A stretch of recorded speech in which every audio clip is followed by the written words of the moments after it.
Bom, boa tarde a todos. Meu nome é Hervé, faço parte do departamento do DAEL, tá? E o grupo, ficamos no grupo, na equipe 13, em que o texto sugerido ao grupo foi sobre a avaliação individual e coletiva, tá? Como método de avaliação de processo, tá? Mais especificamente, o individual e o coletivo na avaliação da aprendizagem, tá? Então, o autor, nesse texto, ele sugere que avaliar o aluno individualmente pode nos levar a alguns erros. E que a avaliação, quando feita coletiva da turma, não do aluno individual, o professor também estaria sendo avaliado. Tá? Então, o trecho selecionado, né, na prática da avaliação da aprendizagem, focar a atenção só no desempenho do educando pode trazer muitos enganos, desde que a fonte dos impasses pode estar assentada em outros componentes, em outras variáveis, que não só a responsabilidade de estudo e aprendizagem por parte do educando. Desse modo, importa focar tanto o indivíduo quanto o coletivo, tanto o estudante quanto a turma e o sistema. Tá? Quais são as relações identificadas com a prática da avaliação? Então, a análise de acertos e erros de questões específicas das avaliações quando aplicável. A análise do desempenho médio da turma em cada avaliação. Análise de quantos alunos permanecem na turma. O feedback das avaliações feitas perante a turma. Tá? Então, quando a gente avalia o indivíduo, a gente consegue fazer essas relações, identificar essas relações de avaliação.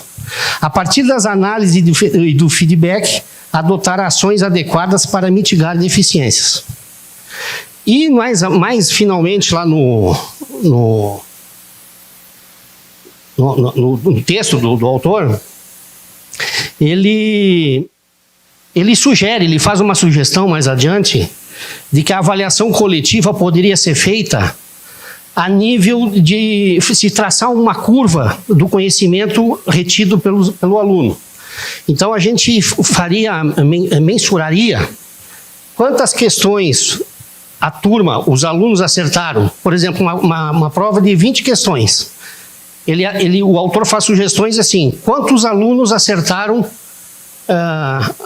2 questões, 3 questões, 4 questões, tá? Ele vai fazer uma sugestão para essa avaliação coletiva medir também o nível do professor, tá?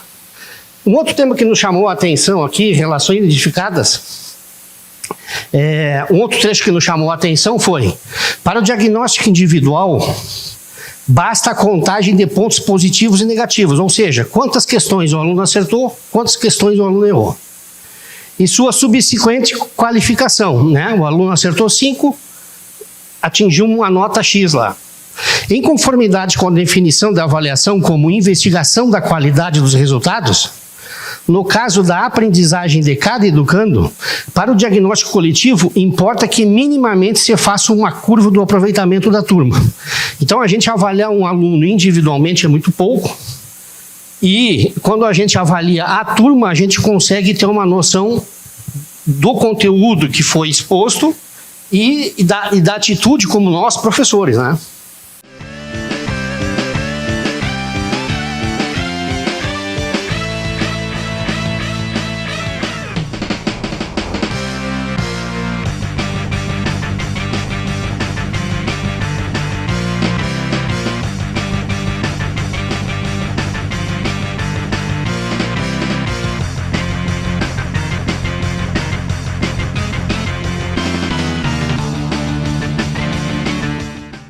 Indo para o final aqui, que é o item 4, né? Será que o desempenho da turma indica o desempenho do trabalho docente e do sistema? Porque quando a gente avalia um aluno, o professor também está sendo avaliado, tá? E o sistema educacional também está sendo avaliado. Então, o desempenho da turma é um possível indicador, mas não é o único para avaliar o desempenho do docente e do sistema.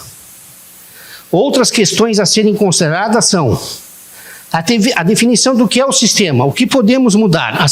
O TFPR permite que nós, isoladamente, como professor ou como curso, a gente teria uma outra maneira de analisar e de avaliar alunos?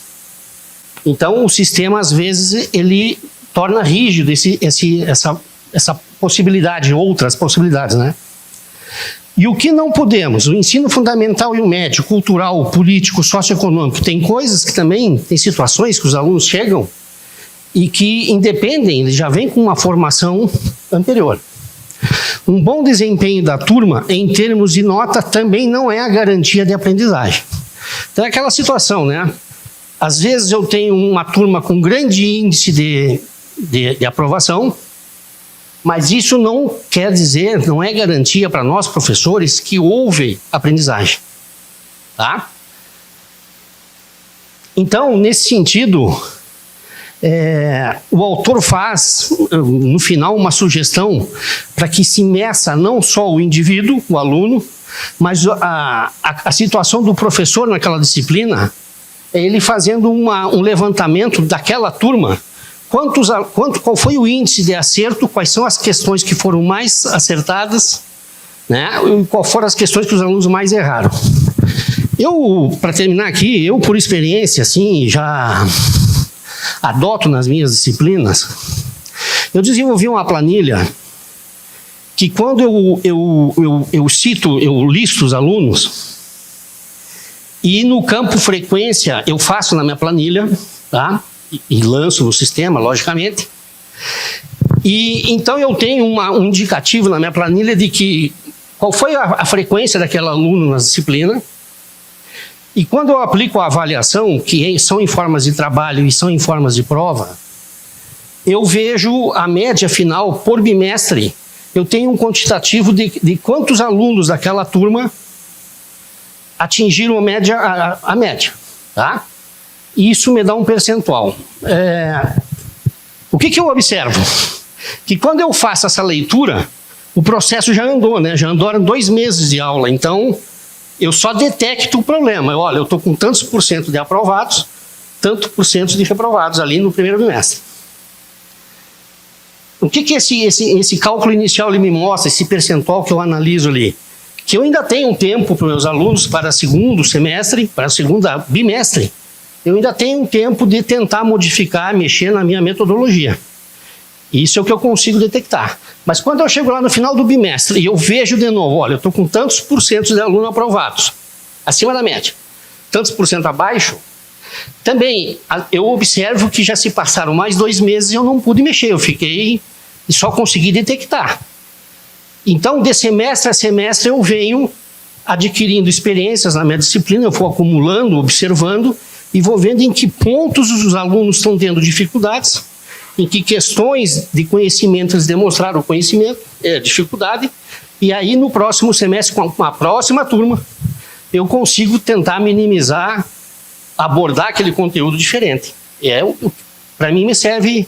Então essa curva não é uma curva de conhecimento de questão, mas ela me dá um retorno muito grande como professor. Eu noto que eu consigo perceber quando é localizado, é individual do aluno, ou quando eu, como professor, apresentei alguma deficiência do ponto de vista de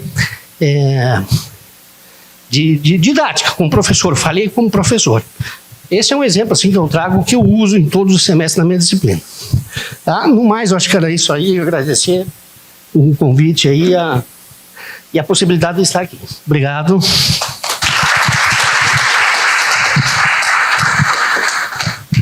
E só para terminar, eu acho que como sugestão,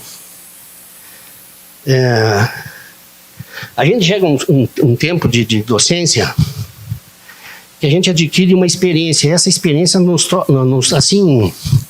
traz uma tranquilidade muito grande para a gente ir melhorando cada vez mais. Eu deixaria como sugestão para o pessoal aí da parte organizacional, que ao longo do semestre a gente fosse fazendo trocas. Essas experiências que a gente faz em salas, elas são gratificantes e enriquecem. Porque a gente vê também que está com o mesmo problema e a gente não se sente tão sozinho. Eu acho interessante propor ao longo do semestre esses encontros para a gente, mesmo que seja por convocação, tá? Mas que seja feito assim esses debates e que a gente cresce muito. É uma sugestão que eu deixaria aí para o pessoal, tá bom?